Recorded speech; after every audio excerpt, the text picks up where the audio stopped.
পবিত্র মাহে রমজানে মানবতার এক অনন্য দৃষ্টান্ত স্থাপন করা হয়েছে বগুড়া শহরে। শহরের প্রাণকেন্দ্র সাতমাথা এলাকায় নামমাত্র ১ টাকায় মিলছে গরুর মাংসের বিরিয়ানি বক্স।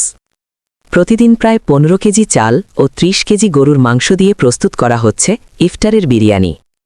নামমাত্র ১ টাকায় প্যাকেট হাতে পেয়ে আনন্দিত এলাকার ছিন্নমূল মানুষ, রিকশাচালক ও দিনমজুররা। তাদের মুখের হাসিই যেন এই উদ্যোগের সবচেয়ে বড় সাফল্য। বগুড়া শহরের সাতমাথায় এভাবেই টানা ৩ বছর ধরে ইফতার বিতরণ করে আসছেন সেলিম। নিজের সামর্থ্য অনুযায়ী এমনকি শখের ক্যামেরা বিক্রি করেও তিনি এই মানবিক কার্যক্রম চালিয়ে যাচ্ছেন। এবছর এই উদ্যোগে যুক্ত হয়েছেন জনপ্রিয় কন্টেন্ট ক্রিয়েটর হিরো আলম, যার আসল নাম আশরাফুল আলম। নিজের ফাউন্ডেশন থেকে সহযোগিতার হাত বাড়িয়েছেন তিনিও। আত্মমানবতার সেবায় পুরো রমজান জুড়ে রোজাদারদের ইফতার করানোর এই উদ্যোগকে তিনি সাধুবাদ জানান। প্রতিদিন দুপুর থেকেই শুরু হয় স্বেচ্ছাসেবকদের ব্যস্ততা।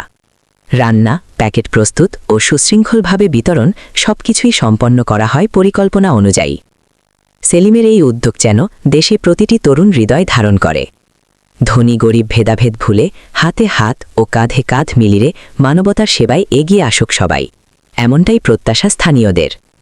রমজানের প্রকৃত শিক্ষা, সহমর্মিতা, ত্যাগ ও মানবতা, এই আয়োজন যেন তারই এক জীবন্ত উদাহরণ।